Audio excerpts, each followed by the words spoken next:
ఆంధ్రప్రదేశ్లో ఆసక్తికర చర్చ అయితే సాగుతోంది.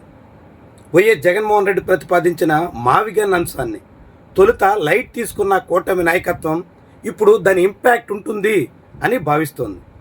దాంతో మావిగన్ ప్రభావం పెరిగితే అమరావతికి అది తీరని సమస్యగా మారొచ్చు అని అంచనా వేస్తుంది.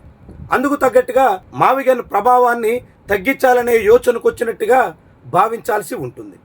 అందుకు తగ్గట్టుగానే ఇప్పుడు నేరుగా ముఖ్యమంత్రి సహా అనేక మంది మావిగన్ అంటే సిఆర్డిఏనే అని చెప్పడానికి సంకోచించడం లేదు. సిఆర్డిఏ మొత్తం మాస్టర్ ప్లాన్లో భాగంగా ఉన్నటువంటి ప్రాంతం అంతా మావిగన్గా పిలుస్తున్నారు జగన్మోహన్ రెడ్డి అన్నది అధికార కూటమి నేతల అనుకూల మీడియాలో వినిపిస్తున్నటువంటి వాదన. నిజంగానే మావిగన్ సిఆర్డిఏ ఒక్కటేనా? జగన్మోహన్ రెడ్డి సిఆర్డిఏలో ఉన్నటువంటి భాగాన్నే మావిగన్ అనే పేరు పెట్టి కొత్తగా ప్రతిపాదిస్తున్నారా? ఇలాంటి చర్చ జరగక మానదు. ఆసక్తికరమైనటువంటి విషయం ఏంటంటే ఇది సిఆర్డిఏ మొత్తం మాస్టర్ ప్లాన్కి సంబంధించినటువంటి డిజైన్ అన్నట్టు. ఇందులో మచిలీపట్నం పోర్ట్, జగన్మోహన్ రెడ్డి ప్రతిపాదించినటువంటి మచిలీపట్నం పోర్ట్ సిఆర్డిఏ పరిధిలో లేదు. జగన్మోహన్ రెడ్డి ఒక పోర్ట్, ఒక ఎయిర్పోర్ట్, 2 హైవేలు, ఇలా రకరకాల లెక్కలు చెప్పినటువంటి దానిలో మచిలీపట్నం, విజయవాడ, గుంటూరు 3 నగరాలు కలిపి రాజధానిగా ప్రపోజ్ చేశారు. ఆయన చెప్తున్నటువంటి మావిగన్లో మచిలీపట్నం ఉంది, కానీ సిఆర్డిఏకి మచిలీపట్నం బయట ఉంది. అంటే చంద్రబాబు చెప్తున్నట్టుగా సిఆర్డిఏ మావిగన్ ఒకటేనా అంటే కాదు అని ఇట్టే మనకి ఈ మ్యాప్ ద్వారా అర్థమవుతోంది. నిజానికి సిఆర్డిఏ మాస్టర్ ప్లాన్లో మచిలీపట్నం లేదంటే జగన్మోహన్ రెడ్డి చేసినటువంటి ప్రపోజల్కి ఇప్పుడు రాష్ట్ర ప్రభుత్వం చెప్తున్నటువంటి మాటలకి పొంతనే లేదు అని మనం భావించడానికి ఒక అవకాశం. ఇక రెండోది, చంద్రబాబు నాయుడు ఎంతగా సిఆర్డిఏ ప్రాంతం అంతా రాజధాని అన్నట్టుగా చెప్తున్నప్పటికీ ఈ ప్రభుత్వం చంద్రబాబు నాయుడు గడిచిన 12 ఏళ్లలో 7 ఏళ్ల కాలం పాటు అధికారంలో ఉన్నారు.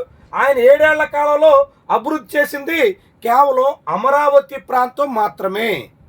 కోర్ క్యాపిటల్ ఏరియాగా సిఆర్డిఏ చట్టంలో పేర్కొని అందులో ఉన్నటువంటి 29 గ్రామాల అభివృద్ధికి మాత్రమే ప్రయత్నం చేస్తున్నారు.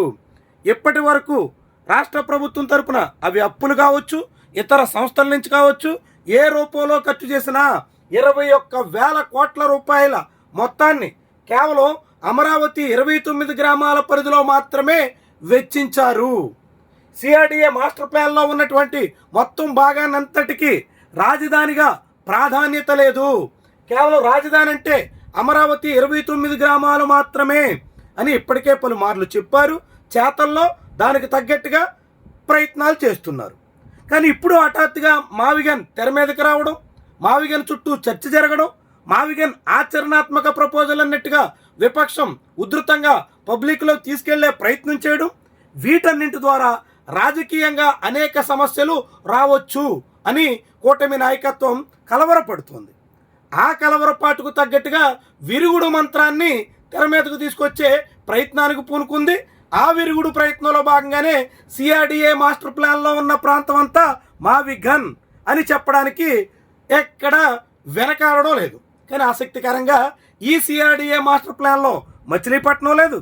దాంతోపాటుగా సిఆర్డిఏ మాస్టర్ ప్లాన్లో చాలా భాగాలు ఉన్నప్పటికీ, చాలా ప్రాంతాలు ఉన్నప్పటికీ అభివృద్ధి అంతా కేవలం 29 గ్రామాలకే పరిమితమయ్యిందన్నది గడిచిన 7 ఏళ్ల అనుభవం చెప్తున్నటువంటి పాఠం. మరి ఇలాంటి తరుణంలో మొత్తం సిఆర్డిఏ మాస్టర్ ప్లాన్లో ఉన్న ప్రాంతం అంతా రాజధాని, అదే మావిగన్, అదే జగన్ ప్రపోజల్, సిఆర్డిఏకి మావిగన్కి పెద్ద తేడా లేదు అని చెప్తున్న ప్రచారంలో ఎక్కడ వాస్తవం ఉన్నట్టు, ఎలా పబ్లిక్ నమ్మాలన్నట్టు?